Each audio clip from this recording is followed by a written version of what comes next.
Hey everyone, welcome to another episode of The Other Side of Addiction. I am your host, Al Richards, and we've got another really good show today.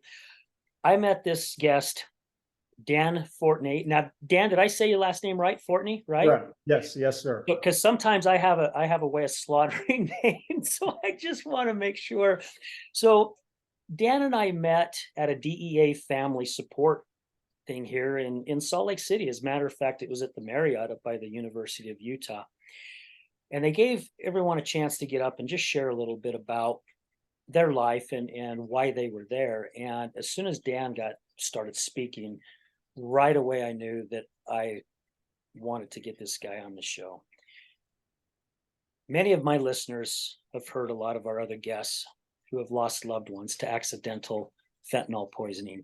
And that's exactly what's happened to Dan and his wife, Shannon, and the rest of his family, right? They lost an amazing human being, somebody who fought his butt off to remain clean. And a lot of us know what that's like because a lot of our listeners and our guests have gone with that battle, including my ex-wife, right? She's battled it as well. So today we're going to be talking about the fentanyl crisis and honoring Dan and Shannon's beautiful son, Brady. Dan, thank you so much for taking time out of your day. And it's Louisville, not Louisville, as a lot of us say, but out of Louisville, Kentucky. So thank you so much. Thank you, Al, for having me on.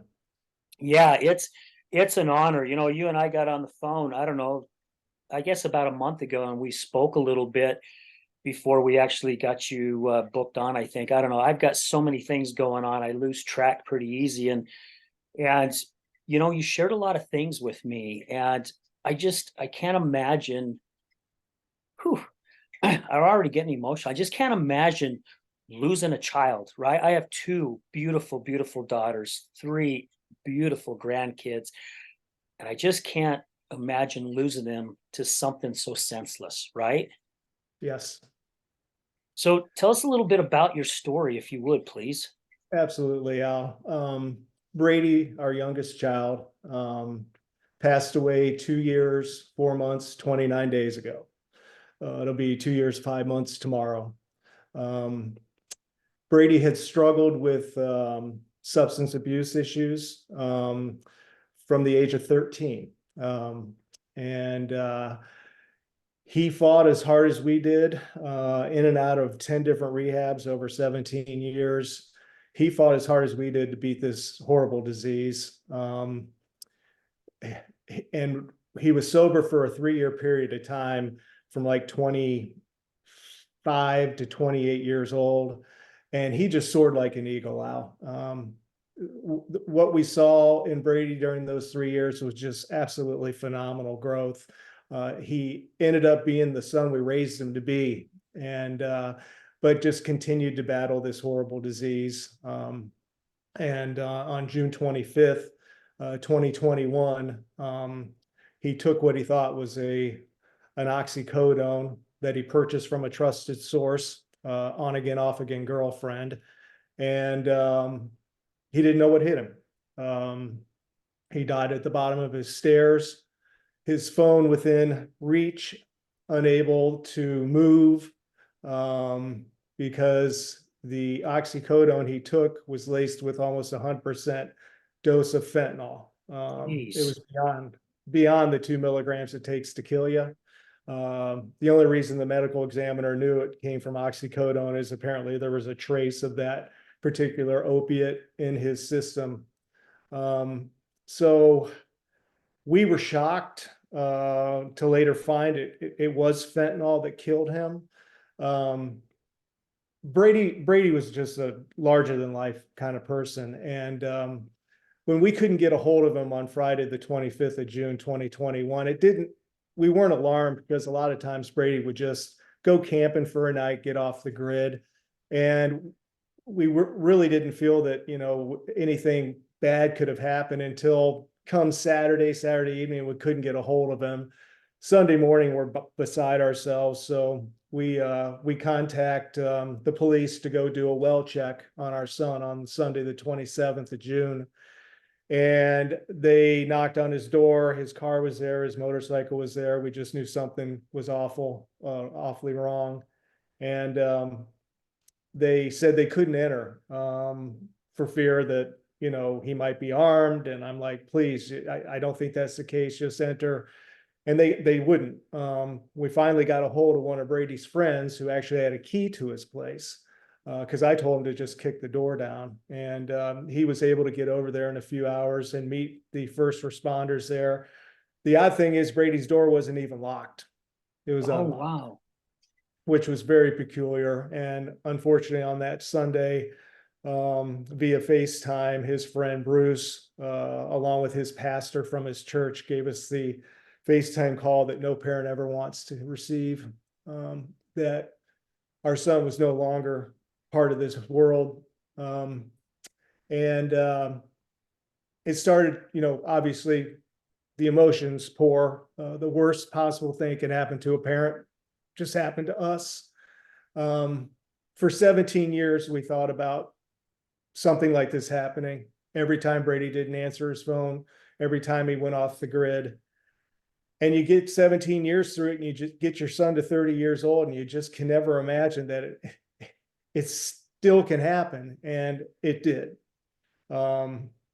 So we got on the next flight, first flight out Monday morning, and got there. And Brady's, of course, body had already been taken away. So it all started. At that point, it all starts. The questions start.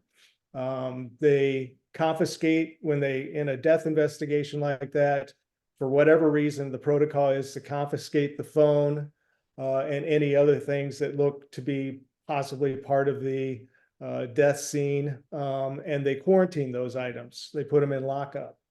And we didn't know any better at the time. We just assumed Brady died of an overdose of a drug of choice.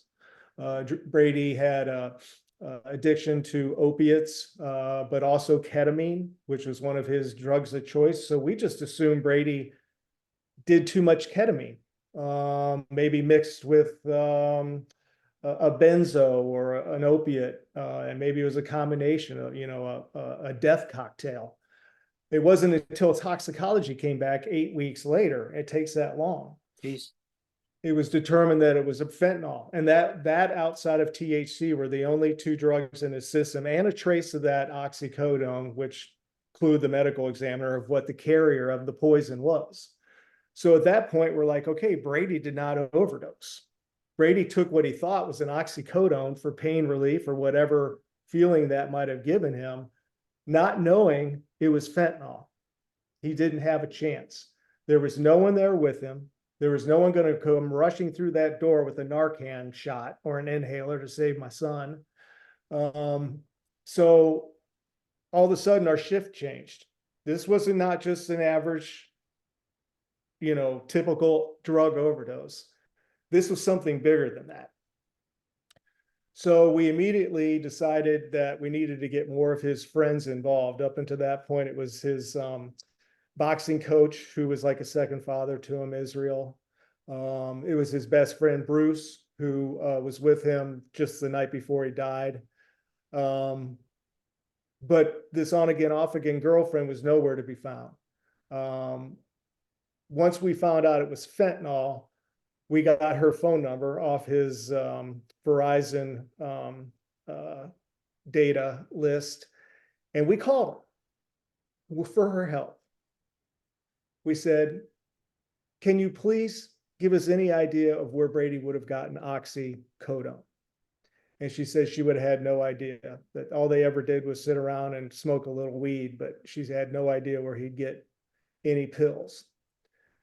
The day after his body was found, the Salt Lake City police detective also called Eliza. This is going back eight more weeks, closer to his death, asking her the same questions the Monday after his body was found. Would you have any idea of knowing what could have killed Brady? Again, she denied it. She acted like she knew nothing about it.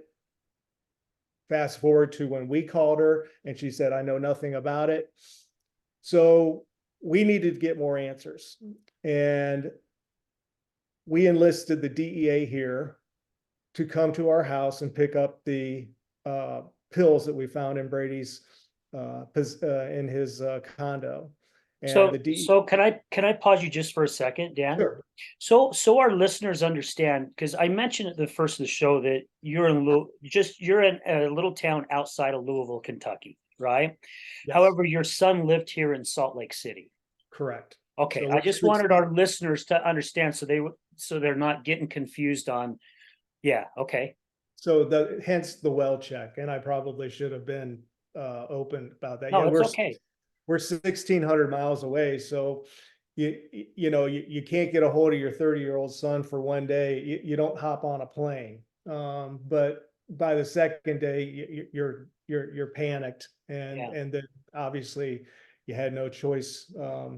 Once you found out he was gone. But yes, we're in Prospect, Kentucky, a little suburb of Louisville, Kentucky. Yeah. Um, So and so you talked with the DEA, they called his on again, off again girlfriend. You guys did, and she's denying everything to both parties.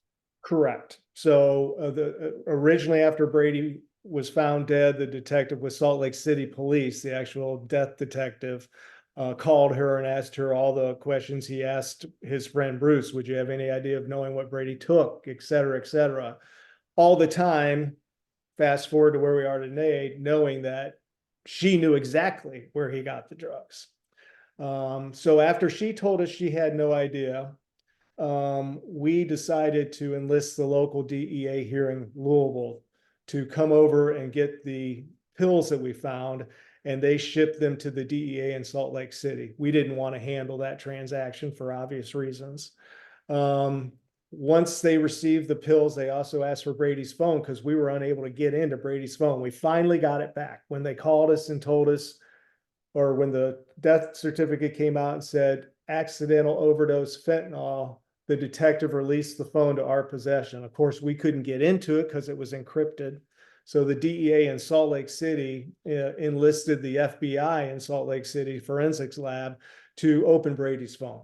And that's when the real investigation started. That's when the detective with the DEA took over the case and started investigating the entire case from his phone. And after many months of investigation, determined the source of that poison was indeed his on again, off again girlfriend, who had told the detective that she didn't know anything, who had told us we didn't know anything.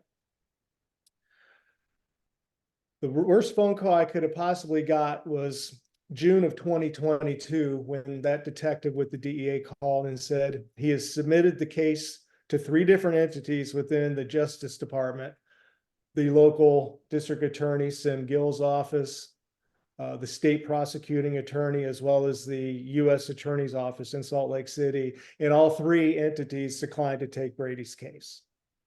Did they Now, give a reason why at all, Dan?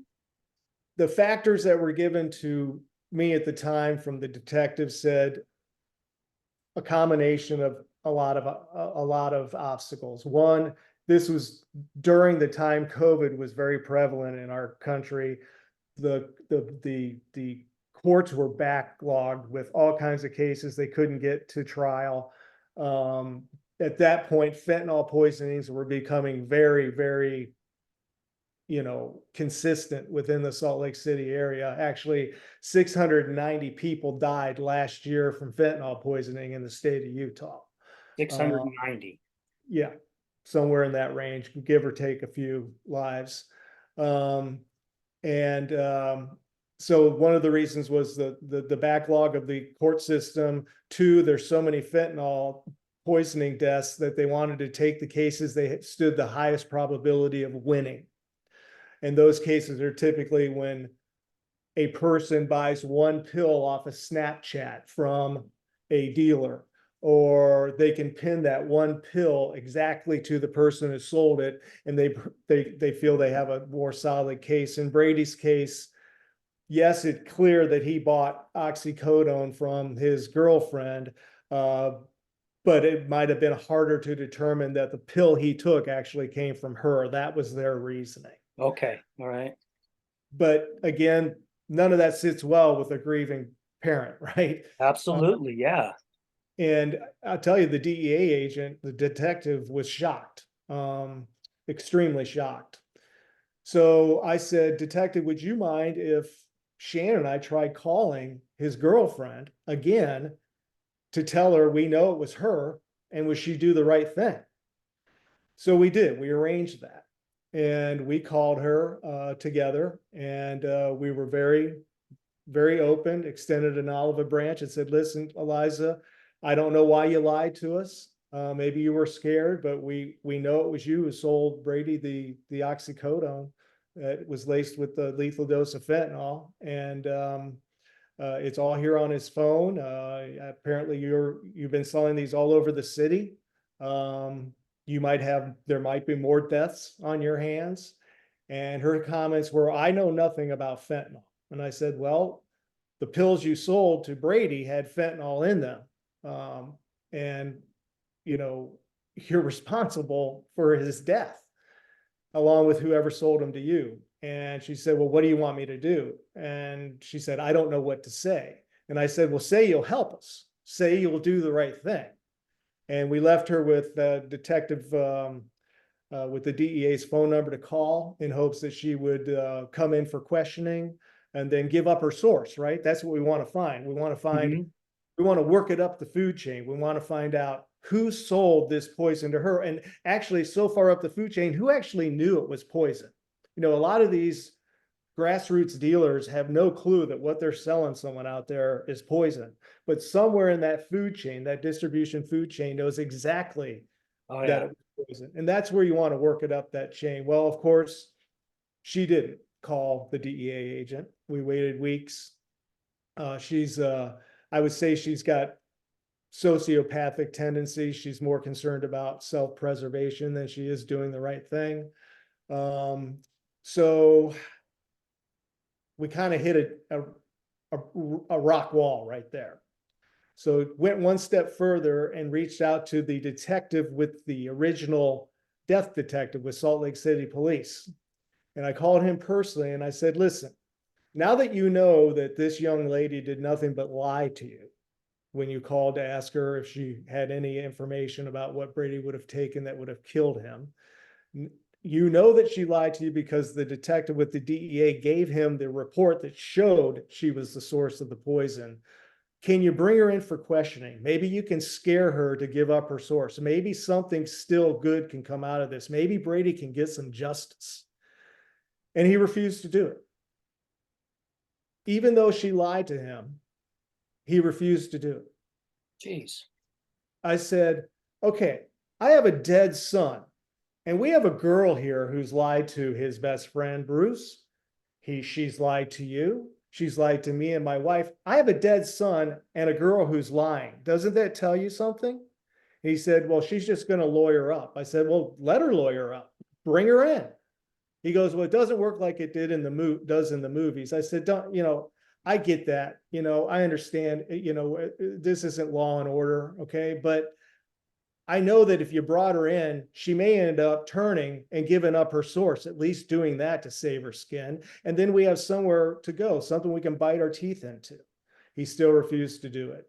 So that was the rock wall, the end of the road. That's when my grief line and my fight for justice for my son came together. And that's when the grief hit me the hardest. Yeah. That would have been July of 22. That's pretty much where our fight ended.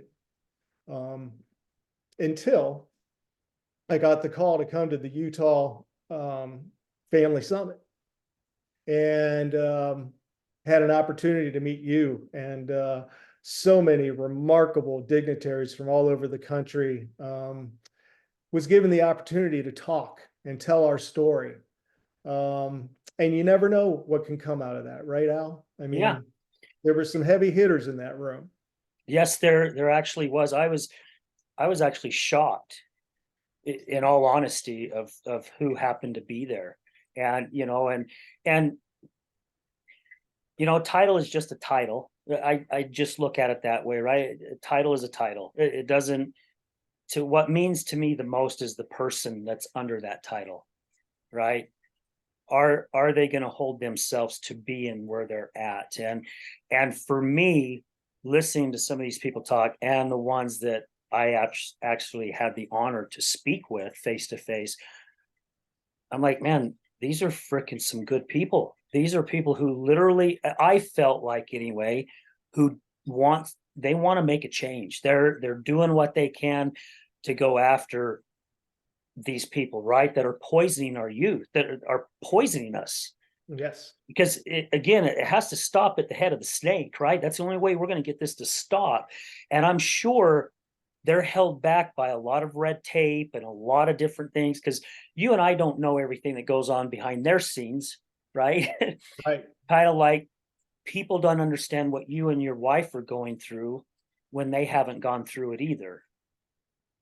I But agree. yes, there was some great people there. Absolutely. I can't say enough about the DEA agents as we've worked with. These young men and women, not also young either, many of them have a family member, a brother, a sister, a dad, or a mom who have died from a drug overdose, and that's what motivated them to get into that part of our government. These are people who care. Yeah. They take when Brady's case wasn't accepted for prosecution, you could sense it in the detective from the DEA that hit him hard. And these guys take this personally. And unfortunately, so few of these fentanyl poisonings do get prosecuted that there's still a lot of folks out there selling this poison that have already killed somebody and have never been prosecuted. Um, so some very good things came out of that meeting, that Utah summit. And the interesting way I was invited to that summit, I thought it was because, you know, people in Utah remembered the case and they reached out to me. But the way we got invited to the summit was many months ago. The DEA sent me an email that they were putting together a wall in Arlington at their national headquarters called the Faces of Fentanyl. Almost like the memorial, the 9/11 memorial. They want to put a memorial in their headquarters showing a picture of all the faces of fentanyl deaths in our country. So I submitted a picture of Brady and a short synopsis of what his death was all about. And through that connection is how I got my invitation to the Utah Family Summit. So it sprung new life for Dan, for a grieving dad, an angry Absolutely. dad, a pissed off dad, right? Yeah. And I said, okay, I'm going out for two purposes. One's going to be, I want to absorb everything I can about the fentanyl crisis and what's being done, and also find out other ways that I can participate outside of the current ways I am now. And two, bang as many ears as I can about Brady's case, and to see if there's any chance anyone would ever consider taking another look at it now that we're seeing that this epidemic isn't going away anytime soon. So my first reason for going, 100%. I learned as much as I could possibly learn. I came away with other ideas as to other ways I can get involved, meeting the Sue who runs the scholarship program for sober living. Yeah, she was just on the show.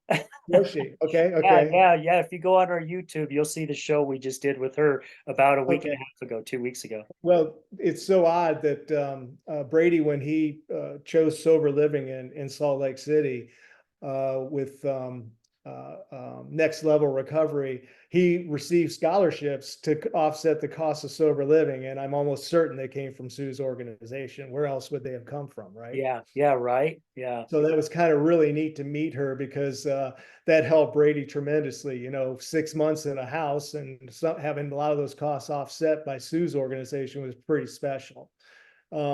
So the second aspect of me coming out there was, again, to bang ears and to see if I could get anyone to listen. And a lot of people did listen.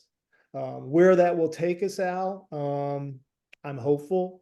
Um, I don't know any more than you and I've talked about briefly on our phone conversation, but I'm hopeful that maybe his case will get another look, and maybe justice at some point will be served for Brady. yeah. Well,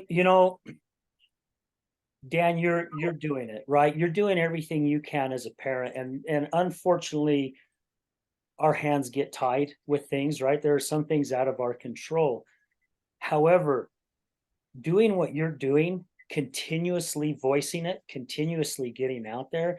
I mean, that's another reason why I wanted you on the show, not just because of this amazing story. It's also to hopefully, this show, someone will hear it who might be able to do something, right? Because we don't know. The more we start using our voice and we start sharing, there's someone out there.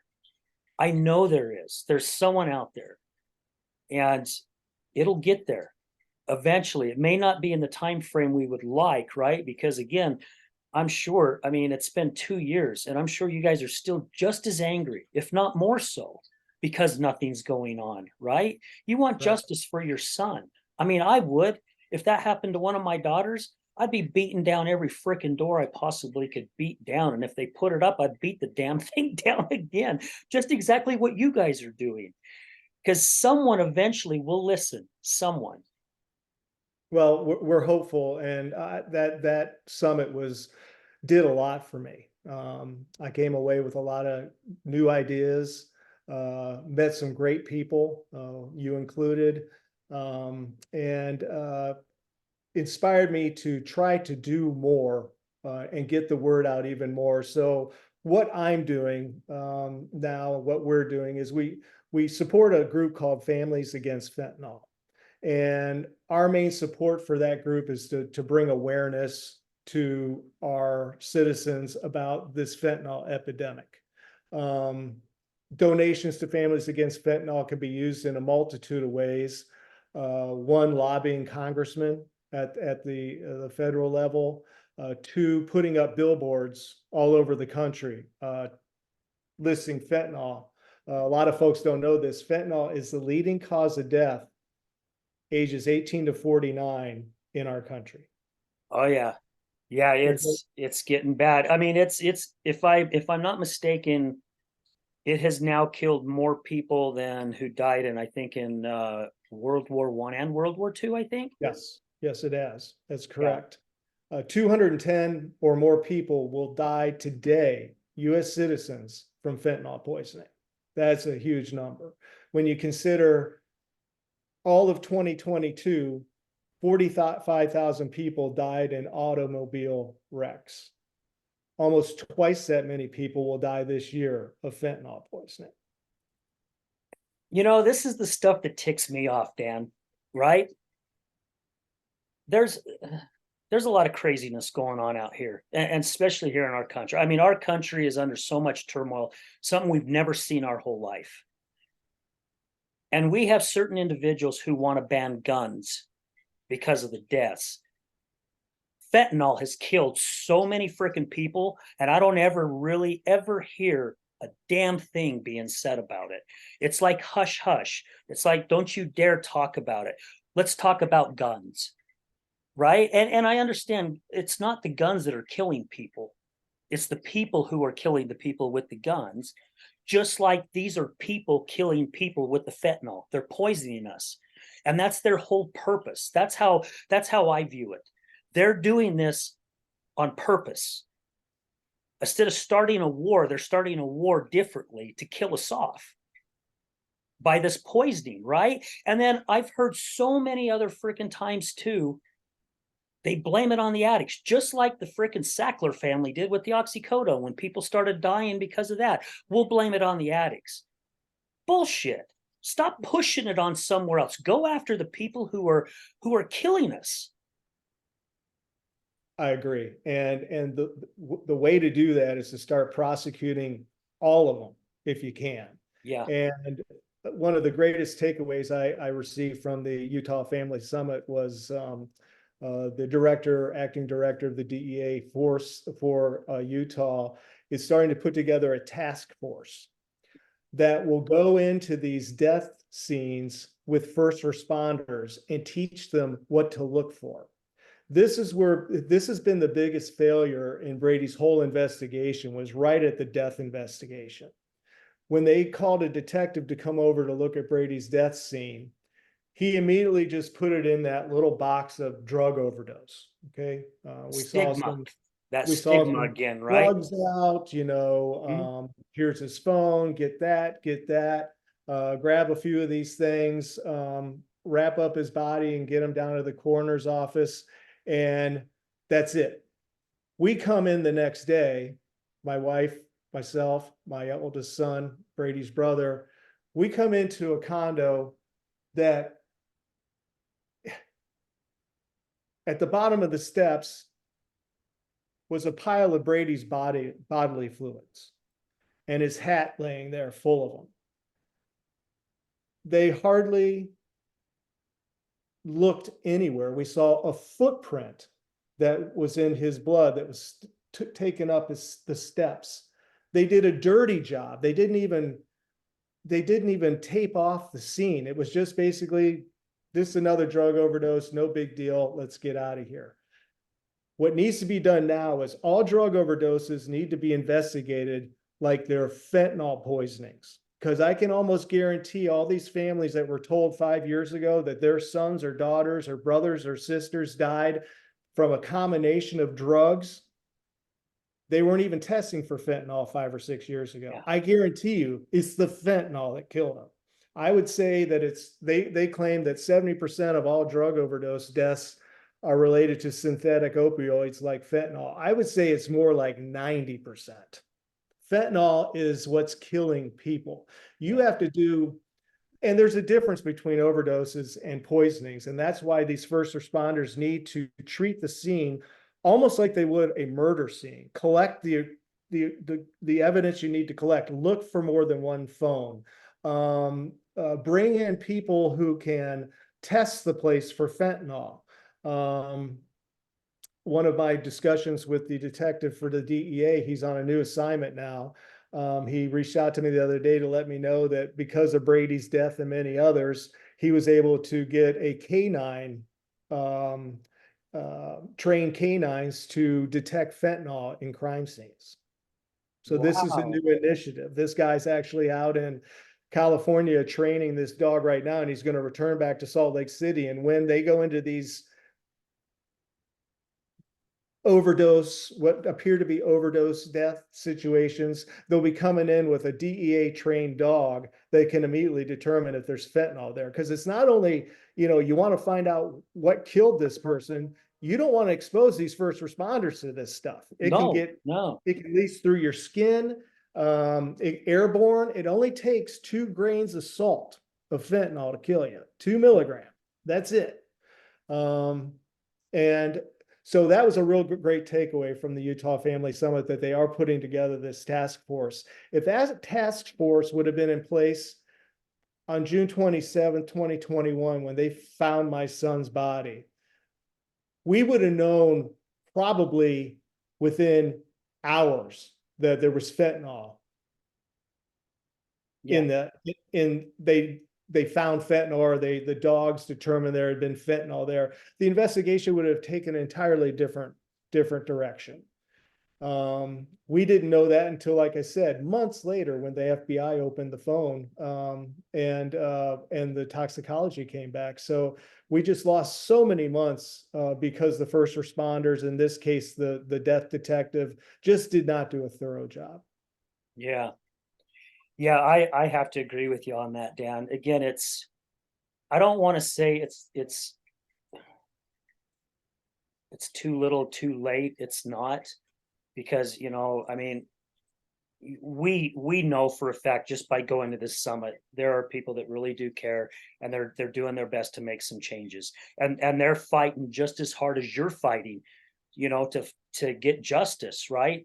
And but it's sad that so many people have lost their lives in all these years, and they've just been looked at as, I don't even want to use that term. They're looked at, okay, like you said, there goes another druggie, basically, right? Yep. And I used to think that way too, right? I'm not I'm guilty. I'm not innocent. I used to go downtown and see the unsheltered and the addicts and alcoholics down there and make my comments underneath my breath. I've lived through it now, right? I've watched my ex-wife battle with her alcoholism, and I've had so many people on my show who I love and adore so much who live that life. I've understood that's not who they are. They are an individual that have people that love them and adore them and think the world of them. And they just got lost somewhere along the way, right? That's all it is, because that's not who it is. However, society has a way of just shoving them under the rug, like it's nothing. And it is something. This is a human being we're talking about, right?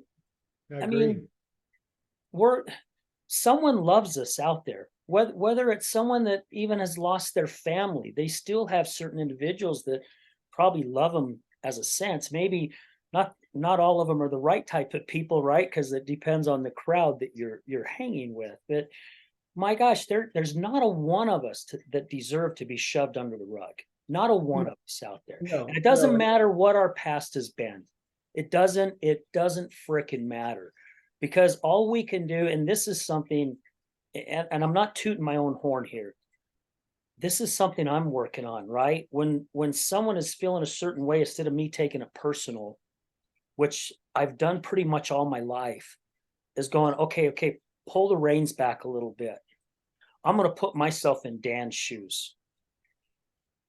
What could Dan be thinking right now? What could be going on in his head right now? Because then that helps me understand where you're coming from, right? Maybe why you made the comments that you made or the actions that you took. Instead, society has a way of looking at it in their own way and making their comments and throwing their daggers. And we're doing it wrong.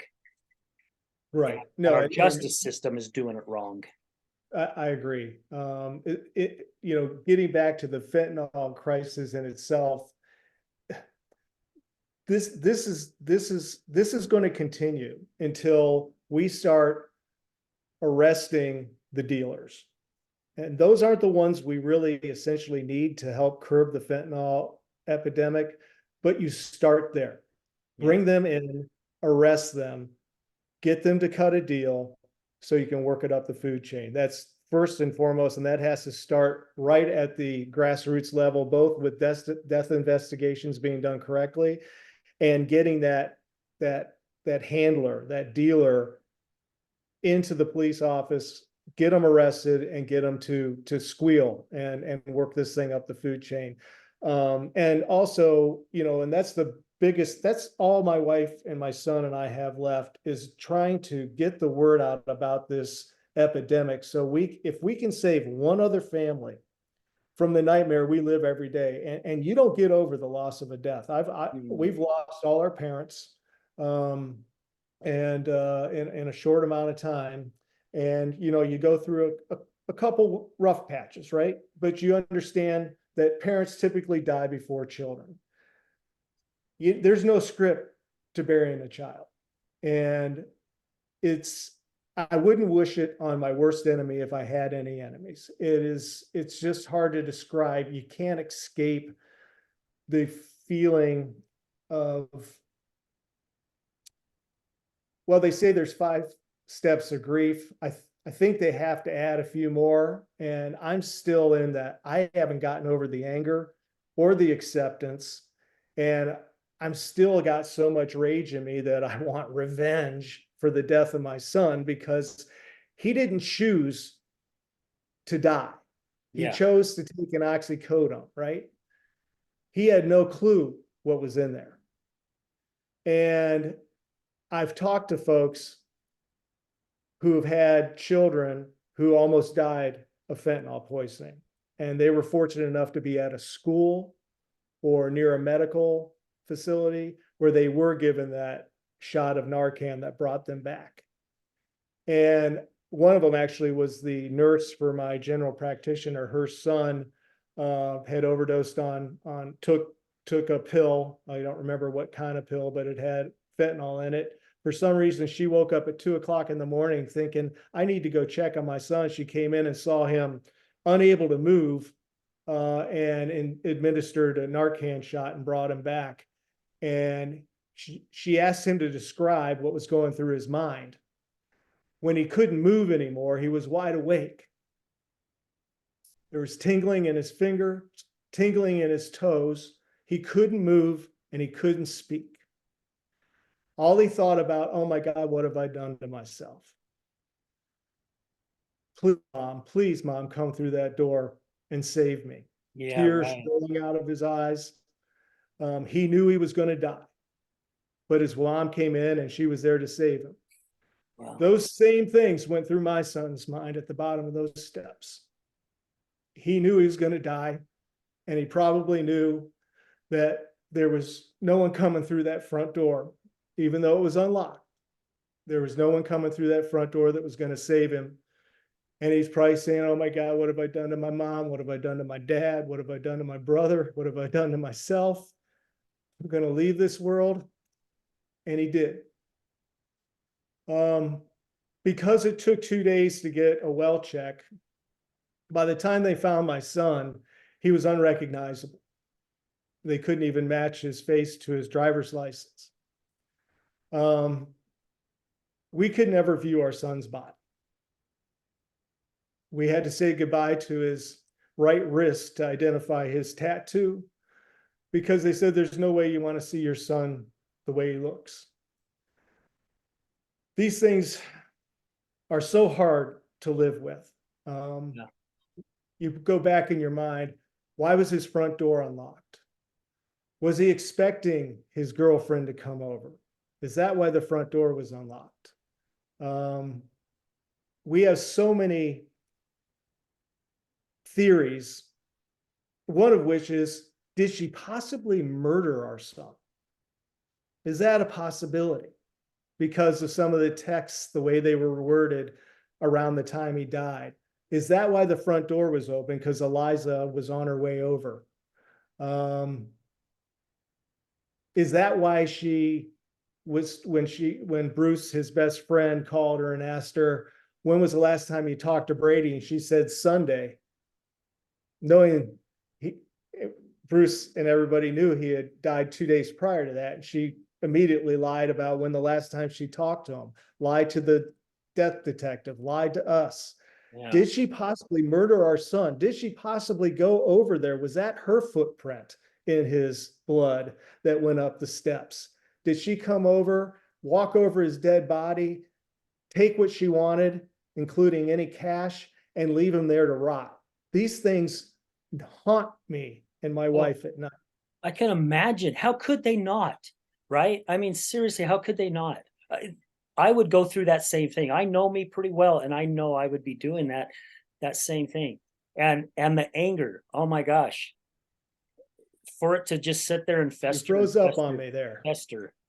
Oh yeah, there you go. There you go. Yeah, just, I just know how angry I would get. I would be extremely angry, and it would be so hard to, especially someone who used to have a bad temper. I mean, I went through 6 months of therapy in my early 20s to learn how to control a very bad temper. And yeah, even to this day, if I start feeling those blinders closing in, it scares me, because I know what I could do, right? And I don't want to do that. I don't want to go that direction.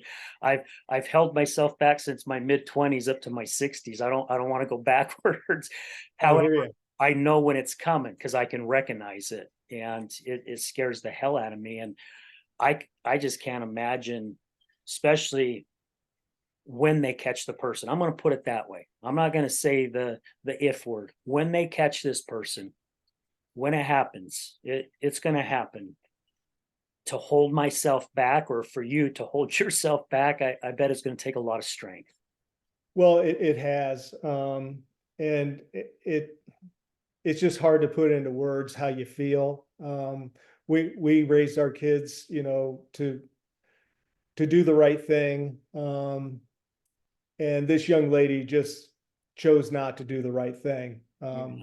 If someone were to tell me that I could have possibly been responsible for something like that, I'm going to do whatever I can to help out the situation, even in the face of, facing legal consequences myself. Only a certain kind of person can do that. And to abandon a family when you were a very important part of our son's life on again, off again, however it might have been.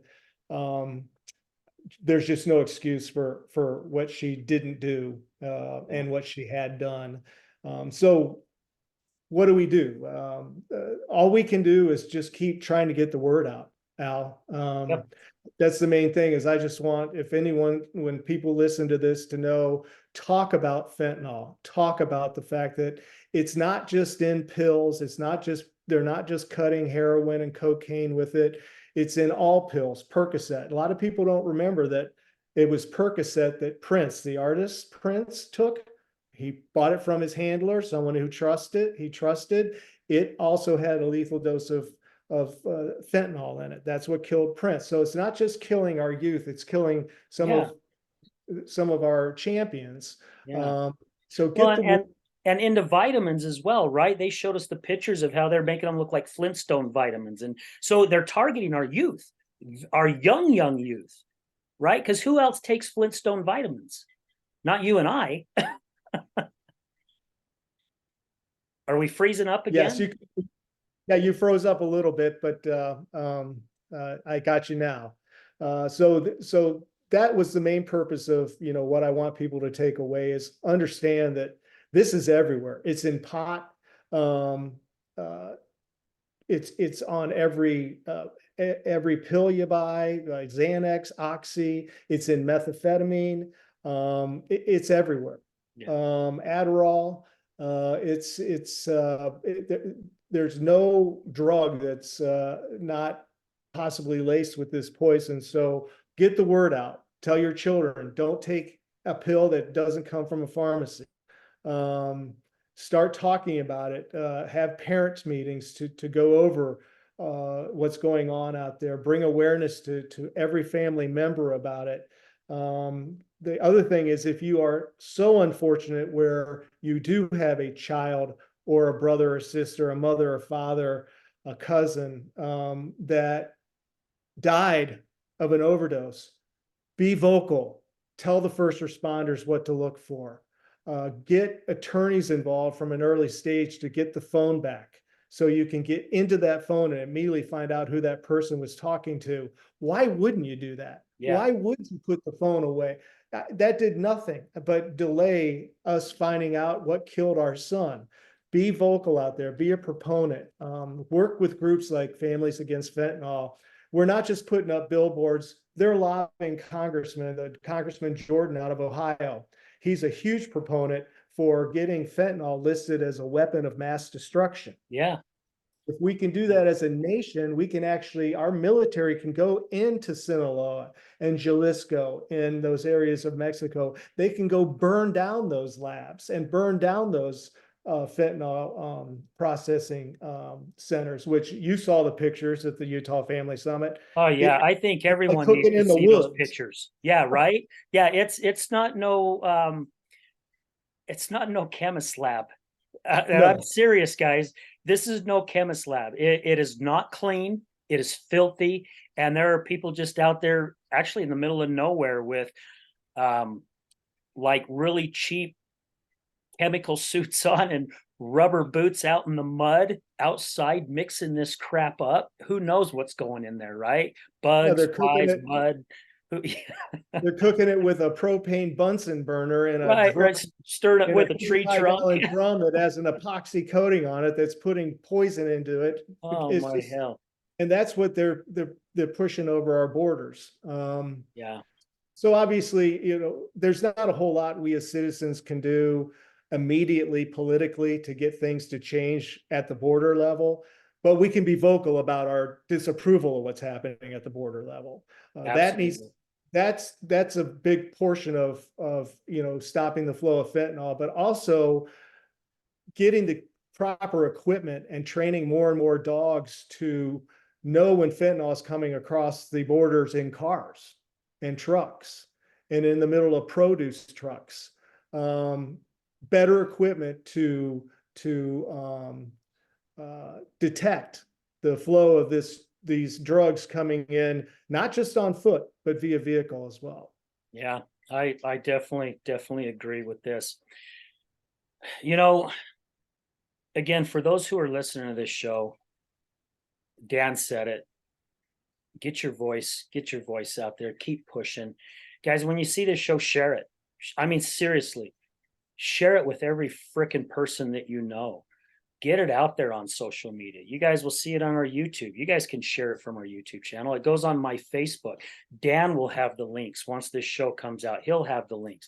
Those of you that know Dan, I mean, share it. Get it out there. Get it out there to as many people as possible, because social media, man, it's like an epidemic, right? You can spread it pretty quick, and you can use it to spread information really, really quick. So definitely do it, because we've got to continue to educate people.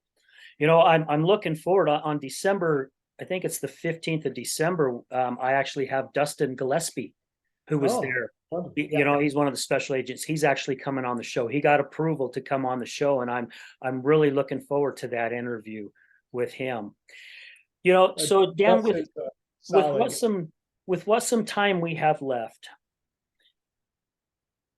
I would like you to honor your son a little bit, right? Let people know who your son was. I mean, let's take a little bit here so people get to know who your son is, right? Yeah. Now, Brady was a bright light. He was a perfect little child. He's our baby. He's kind of mini me. He looked like me, uh, acted a lot like me, liked to tease people like me, loved his mom like I do. And he just was so special. Phenomenal athlete. At 12 years old, he was picked as one of the 20 people in the state of Kentucky to represent Kentucky in the getting ready for Olympic training. And he was seen early on as being a future soccer star, until addiction started creeping into his life at around 13, 14 years old. And that kind of put those dreams on hold. But Brady went on to become an expert snowboarder. He was an A licensed skydiver. Wow. He also did rock climbing. And that's He what brought him to Utah, right? Was the snowboarding. That's what got him here. Yeah, so he was in Colorado before that, and we had to get him to a rehab facility down by Birmingham, Alabama. Honey, you can bring those in here. And after that, after 90 days in that rehab facility, they said they wanted him to go for 6 months of sober living. And I said, well, you're not going back to Colorado.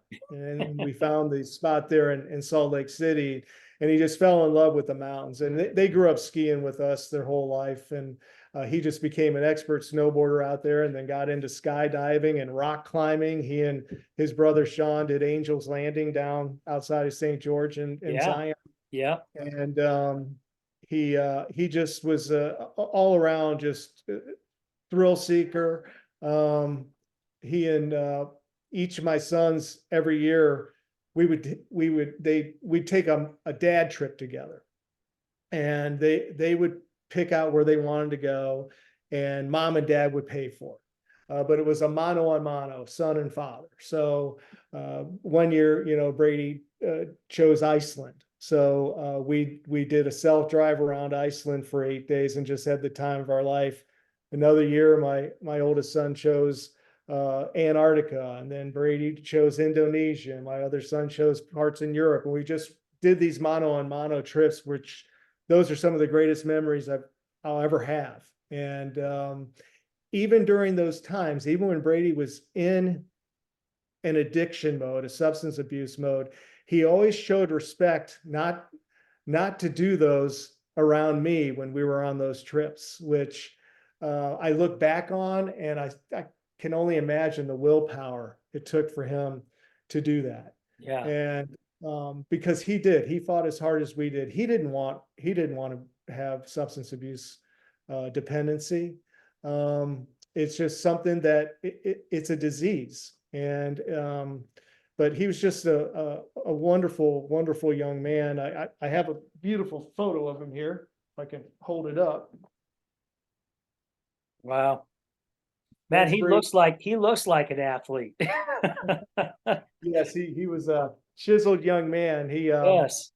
That's a picture of Brady. He was sitting at under a patio on a patio in Bali, Indonesia, overlooking a jungle. We had just gotten back from a day of riding motorcycles to many of the waterfalls there. And I just, his mom caught that picture of him, and it was just, it captured his good looks and charm. But Brady was the life of the party. He was always looked out for the little guy. We give to so many causes that animal type causes. He would take in injured animals. He'd take in the poor kid who was down and out. He'd stick up for him at school. He was just that kind of a human being, and taken way too early. He lived 30 years, 4 months, and 4 days. And I cherish all those years that I had with Brady. And I'm honored to have spent that many years with that beautiful young man. Yeah. Dan, and I get a little emotional even thinking about it. I'm glad that you look at it that way, right? I had a good friend of mine, Shalise, who was on the show, and she lost her young son at the age of 6 in a drowning accident with her there, right? They were at one of the wave pool type things, and he was right there. And literally, she said, I looked away just for a few seconds, turned around and looked, and he was gone. And next thing we know, they're emptying out the pool, and there's my son, right? And she was saying, she was getting a lot of crap from outside, people blaming her for not being a good mom and blah, blah, blah, all this crap. When, put yourself in their shoes, people, I won't go into that. She battled depression and addiction for a while, and I can understand why. I definitely get it. And she finally one day woke up and said, you know what? I'm not doing him any respect. I need to honor the time God gave me with that beautiful young man. And I need to live to the fullest and keep his memory alive, because it's not doing any good for me here wallowing in my sorrow, even though I miss him every single day, and I will the rest of my life. She says, I need to go out and I need to celebrate his life every single freaking day. And she says when she started doing that, that really started helping her get out of her funk, even though she was still hurting, of course, and always will be. And she misses him still to this day. And it's been quite a few years since this has happened, but she celebrates it, right? God gave me 6 years with this beautiful person, and I'm going to honor that. And you just said that, right? You just said the 30 years. All the time any of us have is limited. We never know when our clock is going to run out, right? When the battery's going to say I'm done. And we've lost parents. I lost a father a little coming up on 2 years this February. And I've lost a really, really good friend of mine a couple years ago due to suicide. And I've lost beautiful grandparents who I just adored. I think about them all the time, constantly. They'll never, ever leave my mind. I hope they will never leave my mind. Right. And I go back and I look at the good times that we had all the time, all the times I got to stay with my grandparents.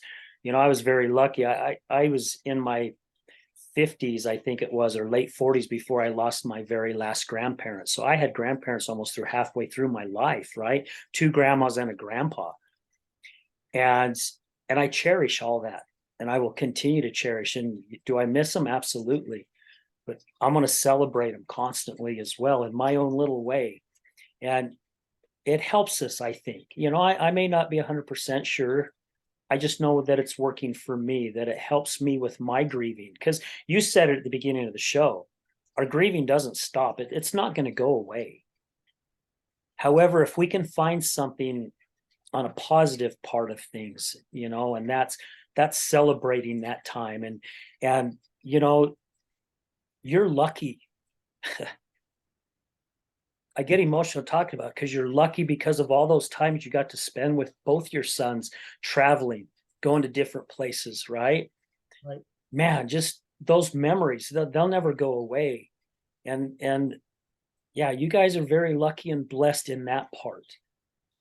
We are, and that's part of one of the ways we're going to continue honoring Brady. Is Brady was cremated, and we have started to sprinkle his ashes in different parts of the country and different parts of the world that he always wanted to go to. He was obsessed with travel. Both my oldest son and myself have visited all 7 continents. So Brady was determined he was going to visit all 7 continents. Unfortunately, he had 4 to go. So we have pledged to make sure that we get Brady to all 4 of those continents that he had not made, and spread a few of his ashes there to honor him, and to get him to parts of the world that he wasn't able to get to himself. That is so cool, man. Good for you guys. I think that is awesome. And you know, just with you talking about your son and the conversation we even had before this show, you know, I would have loved to met your son. You know, he sounds like my type of people who I love to hang with, right? Outgoing, huge heart, a lot of kindness, because we need more of that in this world, especially today. And we're losing people like that daily, all over the United States, just not here in Utah, Kentucky, everywhere. And we got to keep using our voice, and hopefully we can get this to come to a stop, or at least start minimize it a little bit here, because we're losing too many amazing individuals. And just be aware that this stuff is out there. And I even encourage people not to pick up money on the ground, not knowing what that money was used for. If, God forbid, a kid picks up something that has just a trace of fentanyl on it, it can just leach through their skin and get into their system.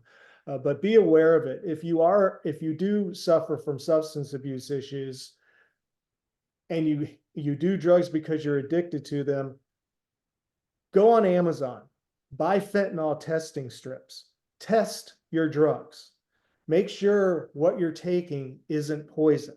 It's out there. You can test your drugs. Yes, it's an extra step. And some people say, well, Dan, you're condoning drug use. No, I'm not. Some people are addicted to this crap, right? And they can't stop.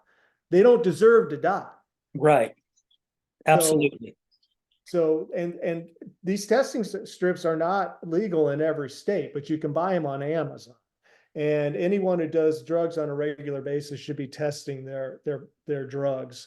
That's a PSA for the addicts out there, the substance abuse folks out there. But for the parents out there, talk to your kids.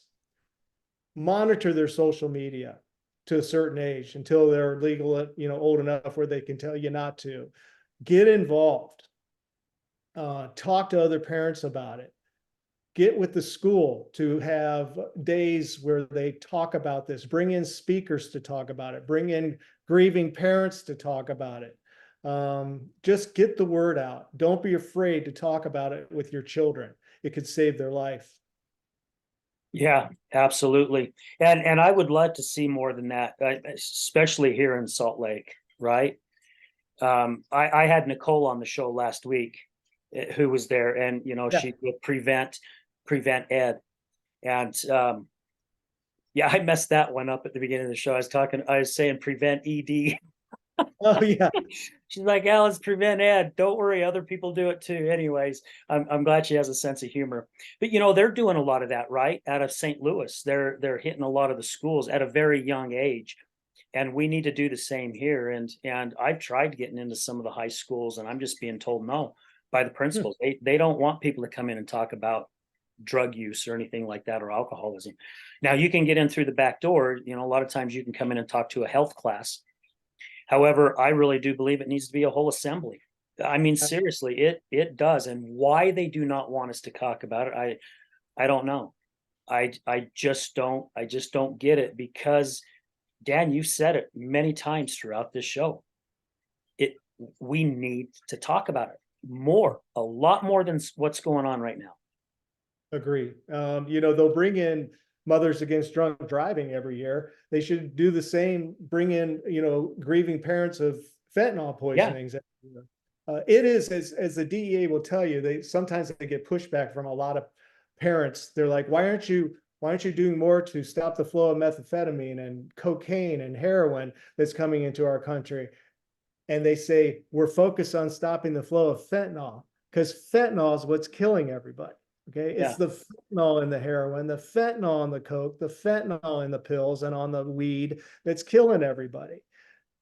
That's what we're focused on. And that's what people need to be aware of, that this is, I would say that when they run the numbers for 2023, I would say over 100,000 people will die of fentanyl poisoning this year. Oh, yeah, I agree. Yeah, well, it almost doubled just in a year, what, from, I think it was 2020 to 2021, I think it almost Yeah, doubled, right? exactly. The And year I of think the they were kind of maybe fudging the numbers to go towards something else that I won't mention. However, I do believe that those numbers were higher than what they said. And there's good groups. So you talked about Families Against Fentanyl. There's the Faces of fentanyl poisoning too, right? And so there's some organizations, and they're being started because of families like yourselves, like your family, who have lost kids and loved ones because of this. So there's some organizations out there, guys. Look them up. If you want to be a part of it and you want to start helping, I mean, it's not costing anything, but probably a little bit of your time. And you can start them in wherever you're at, whatever city, whatever state. All you got to do is get a hold of these people and go, how do I get something started here? And they'll help you, right? I mean, seriously, they will help you get things going. Yeah. So another area where I try to bring awareness is on my Instagram site. Okay. So I joined Instagram many years ago just to follow my boys. I didn't post anything. I put one picture on there so people would know what I look like, but I never posted anything, just to follow my boys until Brady died. And I use it as a platform to keep Brady's memory alive. So I'll put pictures of Brady in different parts of the world and different parts of Utah or Colorado, wherever we were at that time. And then also we'll try to bring awareness to the fentanyl poisoning. How is this young man still not with us? And then hashtag one pill kills, hashtag fentanyl sucks, hashtag F fentanyl, whatever it might be, and you wouldn't believe, one pill kills, there's 10,000 posts on that. And so that's another place where people can learn more about this epidemic. And they can repost from, my Instagram site if they want to help bring awareness to it. It's Daniel.Fortney is my handle on Instagram. And Okay. I don't have any, it's not a private account. Anyone can come on and learn more about Brady, who is a beautiful face of fentanyl, and others as well. And then any other awareness I bring about on that profile. Okay. Well, Dan, if you would please email me. I mean, I may already have it, but just to be safe, email me everything that you have on stuff like that on social media, so I can make sure I put it on the caption. So when the show goes out, people can go and click on those. I want to make sure that everything is there. So whatever you have, Okay, send it to me and I'll make sure that it gets on the show notes. sure. Yeah. Okay. I only do one site. I'm not a Facebook guy. So Okay. Whatever it is you have, just whatever it is you have, I'll make sure that it's posted up on there. Okay. perfect. Thanks, Al. You betcha. So to wrap things up here, we've gone over an hour, which, gosh, time flies by so quick. It's hard to believe. Do you have any final things you'd like to say? Like, what would you like our audience to gain from the show, and or what would be your main message? And I think you shared it here just a little bit ago, but just to touch base on it again. Yeah, just as a recap, first and foremost, be aware that this poison is out there. Fentanyl is a serious, serious problem. How many more people ages 18 to 49 need to continue to die from this senseless poisoning of America? A lot of folks don't understand. There's so much fentanyl in our country right now. probably over 900 million fatal doses of fentanyl already in our country. That's enough to kill us all 3 times. And until we stop the flow of this poison and root out all these various distribution networks, we're going to continue burying our children, brothers, sisters, cousins, mothers, and fathers. It's a fact. So first and foremost, be aware that this poison is out there.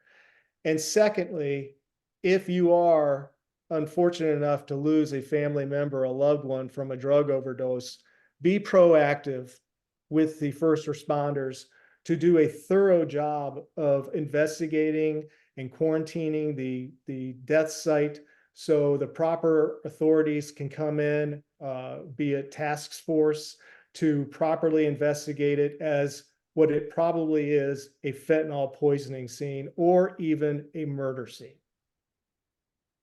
Awesome. That is great. Great information to share. Thank you so much. Dan, again, thank you for taking time out of your day. Well, afternoon there. I think you guys are at least 2 hours ahead of us, if I'm We not are. mistaken. Yeah. Yeah. So yeah, thank you so much for being willing to use your voice. And I know when I asked you, you didn't hesitate. You're like, absolutely, yeah. When? let's get on here. So thank you for using your voice and for, sharing your experience, your heartache, really, that had to been tough, because you're reliving this over and over again every single time that you voice this story. And also for allowing us to get to know your son a lot more, so thank you so much to you and your wife and your other son, and just for the fight that you're fighting. I really do appreciate it. I appreciate you letting me come on. Brady was a wonderful young man, and I miss him. We miss him tremendously. Can't bring him back, but if we can help save one other family from this living nightmare we live with every day, it'll be worth it. Absolutely. Thank you again, Dan. I greatly appreciate it. Absolutely. Thank you, Al. Absolutely. Guys, thank you to all our listeners, all our sponsors, all our guests. Guys, I say this at the end of every show. None of this would be possible if it wasn't for you. You guys are the ones that's making this all happen. And I greatly love and appreciate every single one of you. Remember this: addiction is giving up everything for one thing, and recovery is giving up one thing for everything. We're out.